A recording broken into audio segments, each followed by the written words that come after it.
কোনে কৰিলে অপমান কি পালা ৰাজা ধৰ্মধ্বজৰ উত্তৰ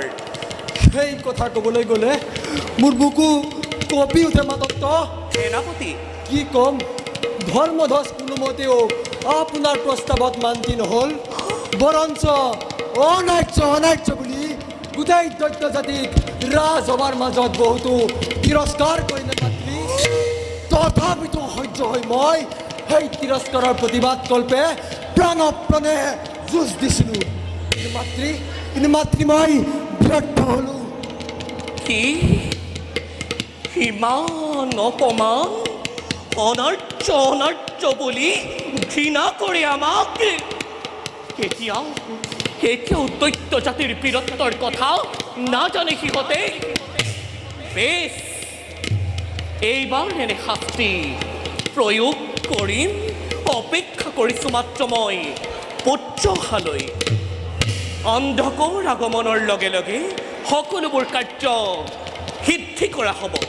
জয় অন্ধকাসুৰৰ জয় জয় অন্ধকাসুৰৰ জয় জয় অন্ধকাসুৰৰ জয় জয় জয়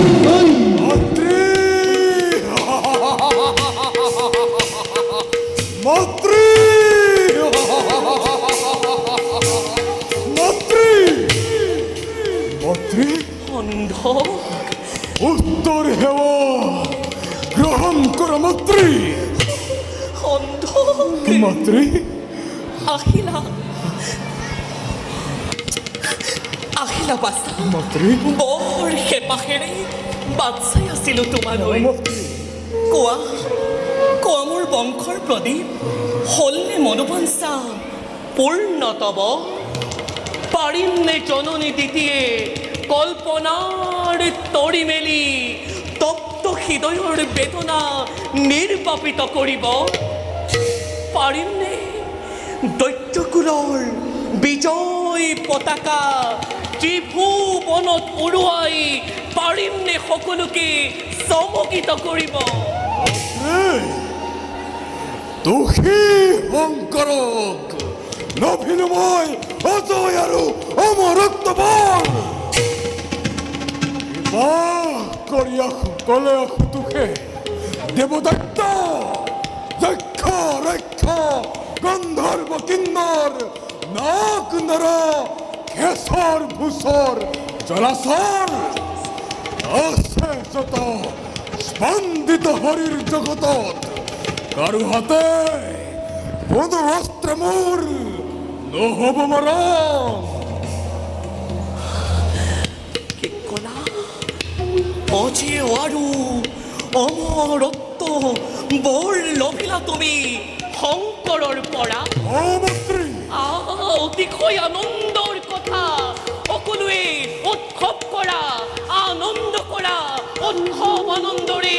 মধুৰ লগনত অভিষিক্ত হওক অন্ধক মোৰ জয় অন্ধকাৰ জয় অন্ধকাৰ জয় জয় অন্ধকাৰ জয় জয় জয় মন্ত্ৰী তোমাৰ এতিয়া প্ৰথম আৰু প্ৰধান কৰ্তব্য কি পুত্ৰ মন্ত্ৰী প্ৰথম আৰু প্ৰধান কৰ্তব্য হৈছে মাতৃৰ আদেশ পালন কৰা মাতৃৰ চৰণ স্পৰ্শ কৰি জ্ঞাতিগণৰ আগত কৰিছোঁ মই প্ৰতিজ্ঞা জীৱনক তুচ্ছ কৰি হ'লেও প্ৰাণে পালিম জননীৰ আদেশ এয়াই হ'ব মোৰ জীৱনৰ ব্ৰত পুত্ৰ মন্ত্ৰী সুখী হ'লোঁ শুনি সুখী হ'লোঁ পুত্ৰ আৰু সুখী হ'ম দেখিম যেতিয়া তাক কাৰ্যকৰণত শুনা তেন্তে মোৰ প্ৰথমটি আদেশ মন্ত্ৰী ধৰ্মধ্বজ নৃপতিৰ তনয়া অঞ্জলিৰ কালিলৈ হ'ব স্বয়ম্বৰ জনী গৰ্বিত নৃপতিয়ে তোমাৰ ব্যতিৰেকে সকলো নৃপতি আৰু নৃপপুত্ৰসকলক আমন্ত্ৰণ কৰি সগৰ্বে পাতিছে স্বয়ম্বৰ সভা কেৱল অনিমন্ত্ৰিতেই নহয় অনাৰ্য অনাৰ্য অনাৰ্য অনাৰ্য বুলি কৰি ককৰ্থনা অপমান অপমান কৰিছে সমুদায় দৈত্য দানৱ গতিকে অনতি পলমে সমতলে গৈ গৰ্বিত নৃপতিৰ আৰ্য গৰ্ব চূৰ্ণাকিত কৰি আনাগৈ অঞ্জলি খৰি পুত্ৰ বধূৰূপে পাওঁ যেন মই দৈত্য সমাজত জয় হওক মাতৃ আজিৰ পৰা আৰম্ভ হওক পূজা জননীৰ ৰূপকেতু দৈত্যপতি অজোৱা প্ৰসাদ নতুনৰ সাজে নিৰ্মাণ করা হবে নগর জয় জননী দিদির চলে বলে কিংবা কখলেও অঞ্জলি হরণ করে আনি প্রেম পুত্র বধূরূপে প্রথম উপহার হেরাপতি ওর লগত মাতৃ আশিস মুখ পুত্ৰ সৰ্বস্তকৰণে কৰিছো আৰ্ষি দৈত্য সম্ৰাট অন্ধকৰ বীৰত্ব সৰ্বখ্যাতি ব্যাপক বিশ্বত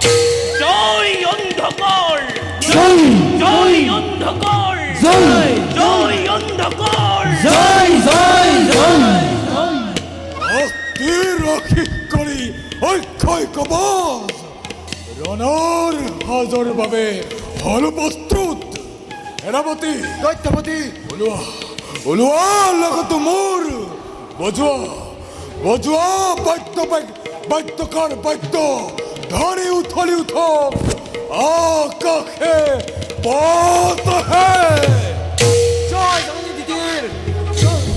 জয় জননী দিদির জয় জয় মহাবলী অন্ধকার জয় জয়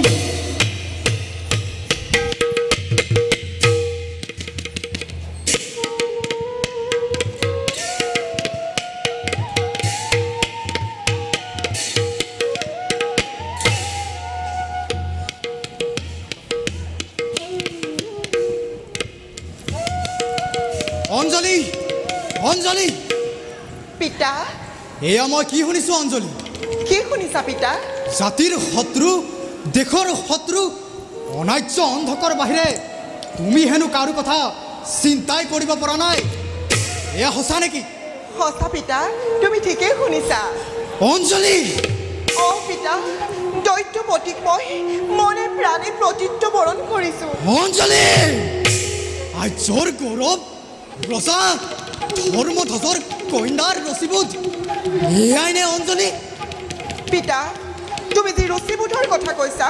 সেই ৰুচি প্ৰবৃত্তি আমাৰ নিজস্ব সম্পদ কিন্তু তোমাৰ মন আৰু সৃষ্টিৰ বাৰ্তাবাহক আমি তোমাৰ পিতৃ কিন্তু পিতা কোনো পিতৃয়ে নিজ কন্যাক চিৰকাল ঘৰত ৰাখি থ'ব নোৱাৰে পিতা অঞ্জলি সেই কাৰণে তোৰ স্বয়ম্বৰ সভাৰ মই কৰিছোঁ আয়োজন পিতা আমাৰ বিবাহ হৈ গৈছে পিতা তৰ্ক নকৰিবি অঞ্জলি স্বয়ম্বৰ সভালৈ যাবলৈ প্ৰস্তুত হ প্ৰস্তুত আমি আছো পিতা প্ৰস্তুত আছো কিন্তু স্বয়ম্বৰ সভালৈ নহয় পিতা জাহ্নৱী তীৰলৈ বাচাল কন্যা বাচাল আমি নহয় পিতা যি ঠাইত সতীত্ব জীয়াই ৰখে